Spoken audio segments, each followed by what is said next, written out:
ಎಲ್ಲ ತೆರೆ ಬೀಳೋ ಸಾಧ್ಯತೆ ಇದೆಯಾ ಇವತ್ತು? ನೋಡ್ರಿ, ಎಲ್ಲ ಸಮಸ್ಯೆಗಳು ಪರಿಹಾರ ಆಗ್ಬಿಟ್ರೆ ಜೀವನನೇ ಇರೋದಿಲ್ಲ. ಗೊತ್ತಾಯ್ತಾ? ಸಮಸ್ಯೆಗಳು ಉದ್ಭವ ಆಗ್ತವೆ, ಪರಿಹಾರ ಕಂಡ್ಕೋಬೇಕು. ಆ ನಂತರ ಇನ್ನು ಹೊಸ ಸಮಸ್ಯೆಗಳು ಉದ್ಭವ ಆಗ್ತವೆ, ಅದಕ್ಕೊಂದು ಪರಿಹಾರ ಕಂಡ್ಕೋಬೇಕು. ಇದು ನಿರಂತರವಾಗಿ ನಡೆಯುವಂಥವು. ಸಮಸ್ಯೆ ಉದ್ಭವ, ಸಮಸ್ಯೆ ಪರಿಹಾರ. ಇದು ಯಾವುದೋ ಒಂದು ಸಮಸ್ಯೆ ಇದೆ, ಸಮಸ್ಯೆ ಪರಿಹಾರ ಹೈಕಮಾಂಡ್ನಲ್ಲಿ ಕೊಡ್ತಾರೆ ಅಂತೇಳಿ ನಾವು ನಿರೀಕ್ಷೆ ಮಾಡಿದ್ದೇವೆ. ಬಟ್ ನನ್ನ ಅಸೆಸ್ಮೆಂಟ್ ಇವತ್ತು ರಾಜ್ಯಸಭಾ ಮತ್ತೆ ವಿಧಾನ ಪರಿಷತ್ತು ಸ್ಥಾನಗಳ ಬಗ್ಗೆ ಒಂದು ಪೂರ್ವಭಾವಿ ಚರ್ಚೆ ಮುಖ್ಯಮಂತ್ರಿಗಳ ಜೊತೆ ನಡೆಯುತ್ತೆ ಅಂತಕ್ಕಂಥದ್ದು. ಮತ್ತೆ ನನ್ನ ಒಂದು ನಿರೀಕ್ಷೆ ಏನಂದ್ರೆ, ಮುಖ್ಯಮಂತ್ರಿಗಳು ನಮ್ಮ ಕಾಂಗ್ರೆಸ್ ಪಕ್ಷದ ಹೈಕಮಾಂಡ್ ನಾಯಕರನ್ನ ಕೇಳ್ತಾರೆ, ರೀಶಫಲ್ ಪರ್ಮಿಷನ್ ಕೊಡಿ ಅಂತ. ಆಗ ಯಾವ್ದೆಲ್ಲ ಚರ್ಚೆಗಳಾಗ್ತವೆ, ಕೆಪಿಸಿಸಿ ಅಧ್ಯಕ್ಷ ಬದಲಾವಣೆ, ಮತ್ತೆ ರೀಶಫಲ್ಲು, ಪೋರ್ಟ್ಫೋಲಿಯೋಸ್ ಚೇಂಜ್ ಮಾಡುವಂಥದ್ದು ಮಂತ್ರಿಗಳಿಗೆ. ಬಹಳಷ್ಟು ಜನ ಮಂತ್ರಿಗಳು ನಾವೆಲ್ಲ ಪಕ್ಷದ ಕೆಲಸ ಮಾಡ್ತೀವಿ ಅಂತ ಹೇಳಿ ಅವ್ರುಗಳನ್ನ ಕೂಡ ವಾಲಂಟರಿ ಆಗಿ ಮುಖ್ಯಮಂತ್ರಿಗಳ ಹತ್ರ ಹೇಳ್ಕೊಂಡಿದ್ದಾರೆ. ಸೊ ಹೀಗಾಗಿ ಹೆಚ್ಚಿನ ರಾಜಕೀಯ ಚರ್ಚೆ ನಡೆಯುತ್ತೆ ಅಂತಕ್ಕಂಥದ್ದು ನಿಸ್ಸಂದೇಶ. ನಾವೇನ್ ಮಂತ್ರಿ ಆಯ್ತು ತಿರ್ಗಾ ಏನಿದೆ ಅದರಿಂದ ಮಂತ್ರಿ ಕೆಲಸ ನೋಡ್ರಿ, ಕೆಲಸ ಮಾಡೋರಿಗೆ ಮಂತ್ರಿ ಕೆಲಸನೇ ಇರಬೇಕು ಅಂತ ಏನಿಲ್ಲ. ನಾವು ಜನಪರವಾಗಿ ಬಡವರ ಪರವಾಗಿ ಏನೆಲ್ಲ ಮಾಡಬಹುದಾಗಿದೆ ಅದನ್ನ ನಾನು ಪ್ರಾಮಾಣಿಕವಾಗಿ ಮೊದಲಿಂದನೂ ಮಾಡ್ತಾ ಬಂದಿದ್ದೀನಿ, ಇವತ್ತು ಮಾಡ್ತೀನಿ, ಮುಂದೆನೂ ಮಾಡ್ತೀನಿ. ಅದಕ್ಕೋಸ್ಕರ ಏನು ಮಂತ್ರಿ ಆಗಬೇಕು, MLA ಆಗಬೇಕು ಅಂತಕ್ಕಂಥದ್ದೇನಿಲ್ಲ. ನನಗೆ ಕೋಆಪರೇಟಿವ್ ಮೂವ್ಮೆಂಟ್ ಇದೆ. ಮೂವ್ಮೆಂಟ್ ಅಲ್ಲಿ ಸಹಾಯ ಮಾಡಲಿಕ್ಕೆ, ಕೆಲಸ ಮಾಡಲಿಕ್ಕೆ ಬಹಳಷ್ಟು ಅವಕಾಶಗಳಿದಾವೆ. ಹೆಚ್ಚು ಆ ಕಡೆ ಕಾನ್ಸಂಟ್ರೇಟ್ ಮಾಡ್ತೀನಿ. ದೆಹಲಿಗೆ ನಾನು ಹೋಗಲ್ಲ, ನಾನು ಅಮೆರಿಕ ಹೋಗ್ತಾ ಇದ್ದೀನಿ. ಇವತ್ತು ರಾತ್ರಿ ಹೋಗಿ 1ನೇ ತಾರೀಕು ಬರ್ತೀನಿ.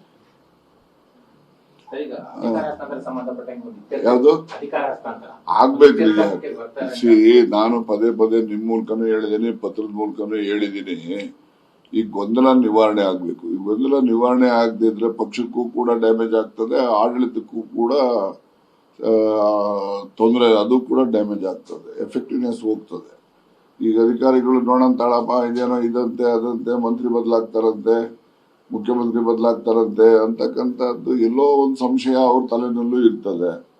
ಅದರಿಂದ ಮಂತ್ರಿ ಬದಲಾಗ್ತಾರೆ, ಹೊಸ ಮಂತ್ರಿ ಬರ್ತಾರೆ, ಏನ್ ಹೇಳ್ತಾರೆ ನೋಡಂತಾಳು ಅನ್ನೋರು ಒಂದಷ್ಟು ಜನ ಇರ್ತಾರೆ. ಇನ್ನೊಂದಷ್ಟು ಜನ ಮುಖ್ಯಮಂತ್ರಿನೇ ಬದಲಾಗ್ತಾರೆ, ಏನಾಗ್ತದೆ ನೋಡೋಣ ಇರುವನೋರು ಇರ್ತಾರೆ. ಈ ಬ್ಯೂರೋಕ್ರಾಟ್ಸ್ ಇರ್ತಾರಲ್ಲ, ಅವರು ಯಾವ ಪಾರ್ಟಿ ಬರ್ಲಿ, ಯಾರ ಅಧಿಕಾರಕ್ಕೆ ಬರ್ಲಿ, ಅವರಂತೂ ಪರ್ಮನೆಂಟ್ ಗಿರಾಕಿಗಳು ಅವರು. ಅದರಿಂದ ಅವ್ರ ಥಿಂಕಿಂಗೇ ಬೇರೆ ಇರ್ತವೆ. ಹಾಗಾಗಿ ಕೆಲಸ ಕಾರ್ಯಗಳು ನಡಿಬೇಕಲ್ಲ, ನಡೀತಕ್ಕಂಥದ್ದಕ್ಕೆ ಅದು ಒಂದು ವೇಗ ಕಡಿಮೆ ಆಗ್ತದೆ ಅಂತಕ್ಕಂಥದ್ದು. ಅದಕ್ಕೋಸ್ಕರ ಈ ಗೊಂದಲ ನಿವಾರಣೆ ಮಾಡಬೇಕು.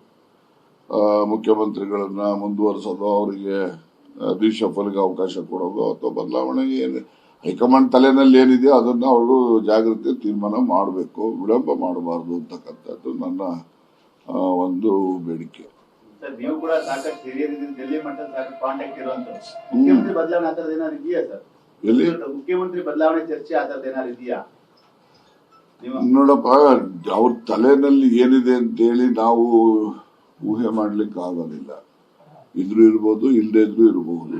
ಹಾಗಾಗಿ ಏನಿದೆ ನೋಡೋಣ. ಈಗ ನಮ್ಗೇನೋ ಇದಾಗಿತ್ತು, ಎಷ್ಟೋ 30 ತಿಂಗಳು ಅಂತ ಹೇಳ್ತಾ ಇದ್ದಿದ್ದನ್ನು ಕೇಳಿದ್ದೀನಿ ನಾನು. ಆ ರೀತಿ ಏನೂ ಆಗಿಲ್ಲ ಅಂತಕ್ಕಂಥದ್ದು ಕೇಳಿದ್ದೀನಿ. ಮತ್ತೆ ಪದೇ ಪದೇ ಮುಖ್ಯಮಂತ್ರಿಗಳು ಸ್ಪಷ್ಟನೆ ಕೊಟ್ಟಿದ್ದಾರೆ. ನನಗೇನು ಆತರ ಇಲ್ಲ. ಯಾವತ್ತು ರಾಹುಲ್ ಗಾಂಧಿ ಅವರು ನೀವು ಯಾವ ರೀತಿ ನಡ್ಕೋಬೇಕು ಅಂತ ಹೇಳ್ತಾರೋ ಹಾಗೆ ನಡ್ಕೊಳ್ತೀನಿ.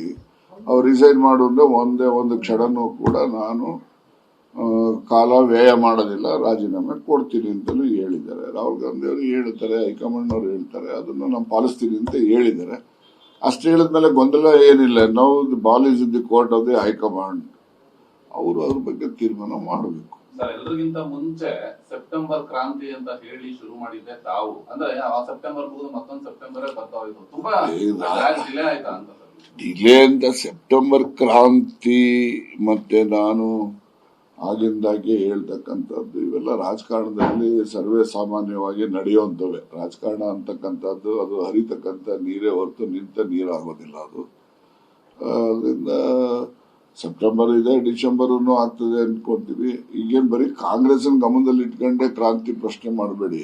ಈಗ ನಿನ್ನೆ ಬಿಜೆಪಿ ಅವ್ರು ಬಂದು ಹೋಗಿದಾರಲ್ಲ, ಏನಕ್ಕೆ ಬಂದು ಹೋದ್ರು ಅವರು? ಅವರಲ್ಲೂ ಕೂಡ ಗೊಂದಲ ಇದೆಯಲ್ಲ, ಅಲ್ಲೂ ಕೂಡ ಬದಲಾವಣೆಗಳನ್ನು ಅವ್ರ ಪಾರ್ಟಿನಲ್ಲಿ ಬಹಳ ಜನ ನಿರೀಕ್ಷೆನೂ ಮಾಡ್ತಾರೆ. ಅದು ಒಂದು ರೀತಿ ಕ್ರಾಂತಿನೇ ಅಲ್ವಾ?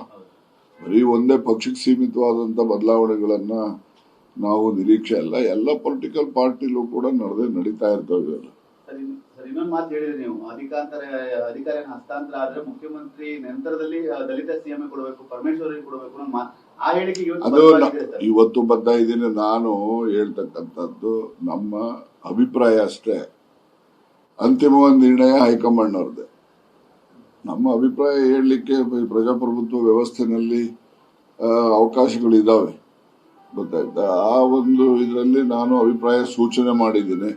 ಅಂತಿಮವಾಗಿ ಹೈಕಮಾಂಡ್ ನಲ್ಲಿ ಏನು ನಿರ್ಣಯ ಆಗ್ತದೆ, ನಿರ್ಣಯಕ್ಕೆ ನಾವೆಲ್ಲ ಬದ್ಧತೆಯನ್ನು ಕೂಡ ತೋರಿಸ್ತೇವೆ. ಸಿಎಂ ಜೊತೆ ಕೆಲವು ಸೀನಿಯರ್ಸ್ ಮಿನಿಸ್ಟರ್, ಕೆಲವು ಬೇರೆ ಬೇರೆ ಮಿನಿಸ್ಟರ್ಗಳೆಲ್ಲ ಹೋಗಿದ್ದಾರೆ.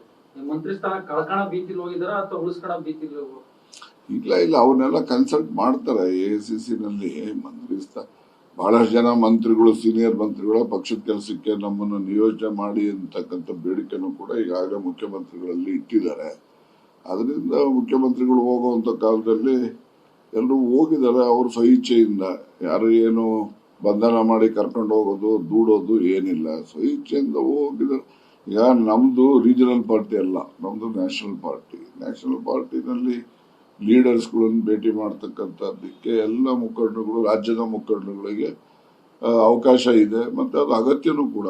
ಇಲ್ಲಿ ಏನಿದೆ, ಏನ್ ನಡೀತಾ ಇದೆ ಅಂತಕ್ಕಂಥದ್ದನ್ನ ಅವ್ರಿಗೆ, ಹೈಕಮಾಂಡ್ನವರಿಗೆ ಸತ್ಯಾಂಶವನ್ನ ಮನವರಿಕೆ ಮಾಡ್ಕೊಡ್ಬೇಕಲ್ಲ, ಅದನ್ನ ಮಾಡ್ಲಿಕ್ಕೆ ಹೋಗಿದ್ದಾರೆ. ಅದರಲ್ಲಿ ಏನ್ ತಪ್ಪೇನಿಲ್ಲ. ಓಕೆ, ಜಾರಕಿಹೊಳಿ ಅವರು ಕೆಪಿಸಿಸಿ ಇದಕ್ಕೆ ಡಿಮ್ಯಾಂಡ್ ಇಟ್ಟಿದ್ದಾರೆ ಸರ್. ನೋಡಿ, ಅದೇನು ಹೊಸದೇನಲ್ವಲ್ರಿ, ಮೊದ್ಲಿಂದನೂ ಕೂಡ ಜಾರಕಿಹೊಳಿ ಅವ್ರದ್ದು ಪ್ರಕಾರ ನಮ್ಮ ಇವ್ರದ್ದು ಈಶ್ವರ್ ಖಂಡ್ರೆ 2 ಹೆಸರು ಕೂಡ ಇತ್ತು. ಅದರಲ್ಲಿ ಇಬ್ಬರಲ್ಲಿ ಯಾರಿಗಾನ ಒಬ್ರು ಮಾಡ್ತಾರೋ ಅಥವಾ ಇನ್ಯಾರೋ ಹೊಸಬ್ರೆ ಬರ್ತಾರೋ ನಮ್ಮಲ್ಲಿ ಹೇಳಲಿಕ್ಕೆ ಆಗೋದಿಲ್ಲ. ಅವೆಲ್ಲ ಎಲ್ಲಾ ಗೊಂದಲಕ್ಕೂ ಇತ್ಯರ್ಥ ಆಗುತ್ತೆ ಸರ್ ಇವತ್ತು. ಆಗ್ಬೇಕು ಅಂತೇಳಿ ಬೈಕೆ ನಮ್ದು. Thank you. ನ್ಯೂಸ್ ಫಸ್ಟ್, ನಿರ್ಭೀತಿಯಿಂದ ನಿಮ್ಮ ಪರವಾಗಿ.